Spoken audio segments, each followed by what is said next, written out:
Since its debut with the German Wehrmacht on the battlefields of Europe in the mid-20th century, the MG-34 machine gun, or Maschinengewehr 34, is without a doubt one of the most fearsome and iconic weapons in the history of warfare.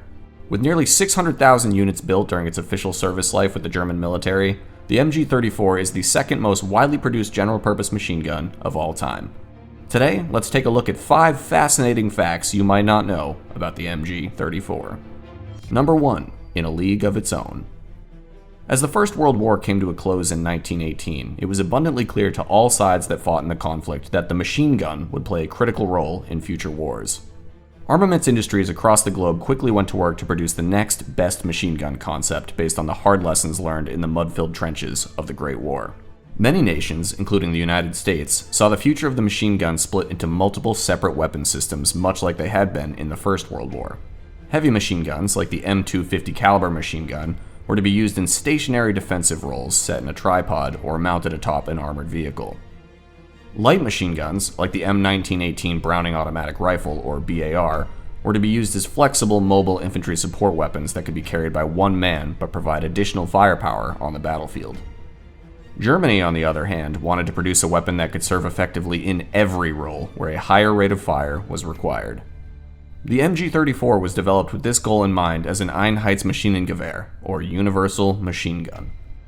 The weapon was light enough to be carried by a single soldier and could be operated in a mobile light machine gun role with a bipod, or it could be mounted in a special tripod for static defensive action as a heavy machine gun. First entering service in 1936, the MG-34 is widely considered to be the world's first general-purpose machine gun. Number 2.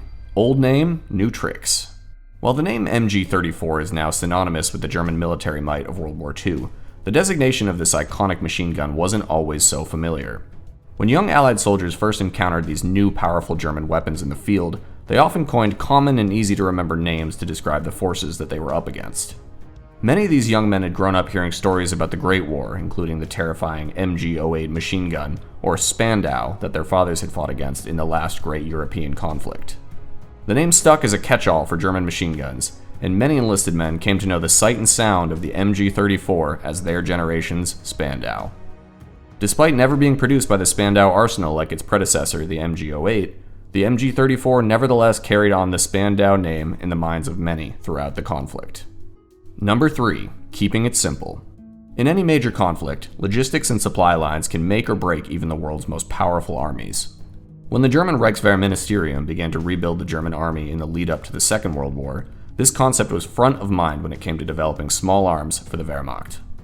The main German service rifle of the First World War, the Gewehr 98, was chambered for the highly effective 7.92 by 57mm Mauser cartridge, which proved to be highly accurate at ranges in excess of 1,000 meters with enhanced optics and 500 meters with iron sights. The Kar 98K, which would go on to be the main German service rifle of the Second World War, stuck with the same cartridge, also known as 8mm Mauser, by virtue of these same positive characteristics. When Heinrich Vollmer began designing the MG-34 in 1932, he stuck with the trusty full-power 8mm Mauser round for his new general-purpose machine gun. The round was versatile enough to maintain control and accuracy despite the high cyclic rate required in the machine gun role, and was still powerful enough to provide effective concentrated firepower up to distances of 2,000 meters. This nearly universal cartridge with the German military allowed for a substantial streamlining of everything from the production process to outfitting and resupplying individual Wehrmacht units in the field. Much like the US 30-06, the 8mm Mauser proved to be a highly effective and versatile round and helped keep logistical headaches, at least around infantry ammunition, to a minimum. Number 4. A tale of two triggers. On contemporary military weapons, it's quite common to see a selective fire switch that allows the user to employ the firearm in either a semi-automatic or fully automatic mode depending on the requirements of a particular engagement. This level of flexibility wasn't always a given, however.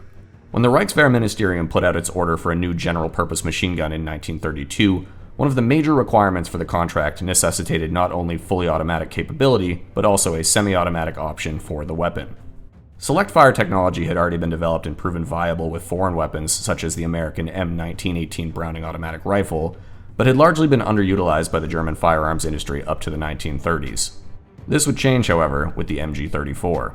Rather than employing a selective fire switch as seen on the BAR, Heinrich Vollmer opted to forego the additional component altogether and instead designed two separate fire control options into the trigger of the weapon itself.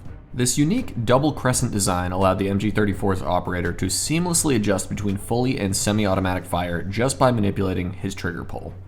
The top crescent of the trigger, marked Einzelfeuer, would allow the user to pull off single rounds through the weapon. The bottom crescent, marked Dreierfeuer, would continue to cycle rounds through the weapon until the trigger was released. This innovative design allowed the MG34 to become one of the first mass-produced weapons ever deployed by the German military to utilize select fire. Despite the flexibility offered by this technological innovation, however, the select fire trigger was dropped in the development of the MG34's successor, the MG42, due to the complexity of its design and production.